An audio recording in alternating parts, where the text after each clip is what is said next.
DeFoi, and welcome to In the Community. And today we are visiting with two very lovely ladies. I have to my left Lori Sanchez and to my right Marcia Anderson. And they are with an organization called the Garden of Innocence.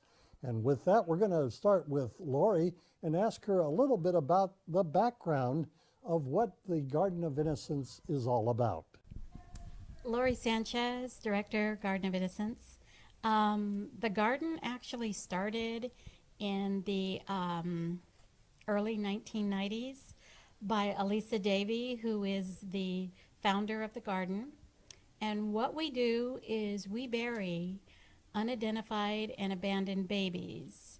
We have gardens in about 11 counties in California, and with a total of almost 400 babies buried within these various gardens. We have a garden here in Ventura. It's called Garden of Innocence by the Sea. Ivy Lawn Memorial Park has generously donated us land there, and we have about 14 babies buried there, and that's our background here in Ventura. All right, so for a little bit of clarification, when we talk about abandoned babies, we're not talking about mothers that go out and abandon babies, No. but these are babies that are deceased, These are and babies they don't have usually- any identifying markers or anything like that. Right, and what has happened is that some parents miscarry babies, and our babies that we have to be over 20 weeks gestation. That's about 6 months. And what has happened is they've had the babies, and the babies have deceased, and they've decided just to walk away. It's hard on them to bury these babies. So the hospital has 30 to 60 days to contact the families about the baby's remains. And if they do not go and pick up the remains of the babies, that's when Garden of Innocence comes in. We go in and get the babies. Ivy Lawn does. And they take the babies back to the crematory, and they're cremated. And we go in there, get the baby's ashes, and on this table you'll see the urns that have been made for us from various volunteers who love to do woodworking, and various women's groups and men's who knit us the blankets and sew the little receiving blankets for them. So this is how we put their ashes in there, and then we fit the ashes in the urn along with a beanie baby, which I forgot to bring. We seal it up, and basically they get their little name tag. They're named by volunteers of the garden, and anybody that volunteers with us, we put them on a list to name the babies, and basically that baby becomes theirs.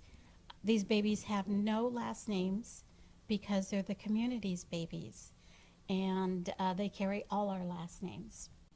Wonderful. I'm going to turn it over to Marcia here. And Marcia, you have a little different purpose with the garden, because sometimes you like to find out who these babies are. And so there's some research. You've worked with the medical examiner's office as a public administrator. So let's tell people what a public administrator does, and then we'll take it from there. Well, basically, I met Lori and Alyssa in 2014 when we opened the garden here in Ventura. I was a deputy public administrator working for the Decedents Estates Department. And basically the public administrator, I'm surprised how many people don't know what the public administrator does for the county of Ventura, but anybody that dies in the county of Ventura, if there's no one there, the public administrator steps in and does everything that you would do for your mom if she passed away today. So, you know, we will administer their estates, we'll have them cremated, buried, whatever. We'll look for family, we'll look for property, look for wills. So I met Alyssa and Lori when they were getting ready to open the Garden of Innocence, and I had had numerous calls where local mortuaries had babies that had been abandoned, and they didn't know what to do with them. So basically what we would do is they would cremate for free, and we would just bury them at sea. So unmarked, no one ever knew who they were. But most of these babies are, I would say, from the public administrator's point of view, are young girls that go to the county hospital and lose their baby, and they just leave and never look back. So we do know who the baby is, and we know who the parent is, and the public administrator, we send a letter and give them 30 days. You know, you have an opportunity to take over and handle things yourself. Otherwise, we'll refer to the Garden of Innocence. So once I met them and found out what the garden was about, I wanted to get involved in any way I could. So I volunteered. I'm the media coordinator. So I try and get people to the service and get community involvement. I know some of the counties are much more involved in their gardens than other counties, and I haven't gotten there yet. You know, September 2014 we had our first service, and the Ventura Star has been very good about putting articles about the garden, but it's generally the day after the service. So I'm trying to generate enough interest so that the community can come, because the services are very, very uplifting. We do a full-on service. I mean, we release doves. There's a pastor that gives a little sermon. There's a musician that sings a song. Each baby gets a name, gets their own handmade urn, their blanket, their beanie baby. They get a full color guard presentation by the Knights of Columbus. We have bagpipes. It's a full-on service, burial service. So it's very, very, very wonderful and very inspiring. And we've discovered, since we've been doing this, that a lot of people that need healing in their lives, people that have lost babies, whether it was through abortion or however, you know, lost a baby that they never had closure, that this is sometimes an opportunity for them to come and to have some kind of closure in that area. Now, there has been one case that you told me about where you had the remains of a little girl, and you did some research on the little girl to find out the girl's true identity. Tell us about that. This is the most interesting story. This happened a year ago, May. Some people were excavating their house in San Francisco, Rossi Park, I believe it was, and the contractors found a coffin underneath their garage, and it was a very unusual bronze coffin with glass on the top, and inside was the body of about a 2 or 3 year old little girl, and it was obviously very, very old.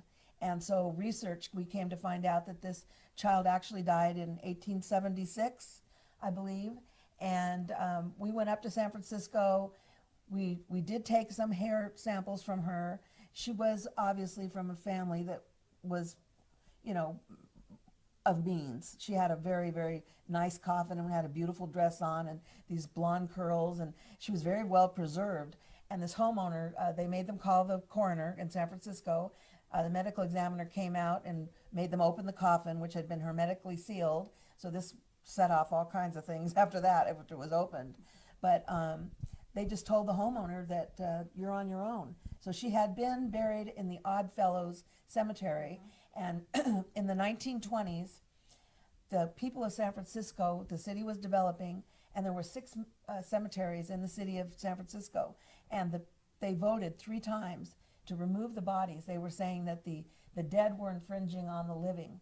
And so these 6 cemeteries, they disinterred out of just the Oddfellows, 180,000 bodies, and put them in a mass grave in Colma. So this little girl was missed. So in the meantime, after we buried her, we named her, the homeowners named her Miranda Eve. So if you Google Miranda Eve, you'll see the story about this. But we gave the hair samples to some anthropologists at the University of Davis, and the volunteers spent literally thousands of hours combing through cemetery records and doing this DNA, and they finally figured out who she was, and we found an actual decedent, ancestor of her, descendant, excuse me, her grand uncle that lives in Napa County, and they just reburied her this last May after they discovered who she was. Her name was Edith Cook, but her original name that we gave her was Miranda Eve. But her name was Edith Cook, and she was almost 3 years old when she died. And so it's a kind of made a story that went around the world. So DNA has really been a major breakthrough in identifying these. Absolutely, positively, yes. Well, very And they're good. going to find a lot more bodies. That's the thing. They, you know, Well, in your work as a public administrator now, I understand that you were a paralegal for many years. And is that how you got into being a public administrator? actually, I'm an attorney. An attorney? And I wasn't practicing law in Ventura County, and I got hired because of my legal experience with probate and things like that. So, Well, very good. Let's go back to Lori Lori, for okay. just a moment. And Lori, one of the things that you were telling me before we sat down to do our taping here today is that there is a tremendous need for volunteers. Yes, we have many positions open for volunteers to help us. So far, it's been Marcia and myself, and there's 2 other women. But there's a lot of work that needs to be done. We need to get sprays for their little coffins and for their graves. We also get rose petals that we need help in taking the petals off the roses, which sometimes hurts when you get stung by one of the thorns. That hurts. We need poem writers, singers. We always need singers. And to help us with the news press, Marcia's been really good with the media so far. But there's a lot of different positions, and if you go to our website, you'll see the different positions that are required to keep the garden moving. So, you know, if they have the email address on there, so if you email us, we'll contact you right away. And we usually put out when we have a service, the service is posted on our website, and date, time, it's always on a Saturday, always at 10 o'clock in the morning, always at Ivy Lawn Memorial Park. And for those that would like more information, why don't you look at our friendly one-eyed cyclops right now and let us know what the website is and what they can expect to find on that website. Okay, the website is www.gardenofInnocence at www. Sorry, Well, I've got, Garden of Innocence .org is .org. Sorry. right. Yeah. So They know more than I do. gardenofInnocence.org. Yes. Okay. And And when from you- there you can get the email Yes, address. you can go. There's on the left-hand side, it shows you all the gardens, Fresno, San Francisco, San Diego. And if you click on those links, it tells you, it gives you all our names and our phone numbers and our email addresses. And, you know, we'd love to hear from you. And this really goes out beyond the walls of California, Yes. if not nationally, probably even globally. Yes, that's what she's hoping to do, Elisa. She would like one in every state, and to hand over that, you know, the founder duties to somebody else in their own state, and to get gardens going, because no child should be abandoned or, you know, put in a potter's grave or, you know, scattered out to sea. These babies really need, you know, our love and care. Well, ladies, I thank you so much. I've got Marcia, I've got Lori, and I'm Bill. Thank you so much for joining us. And you've been watching In the Community, a production of the Heritage Media Group.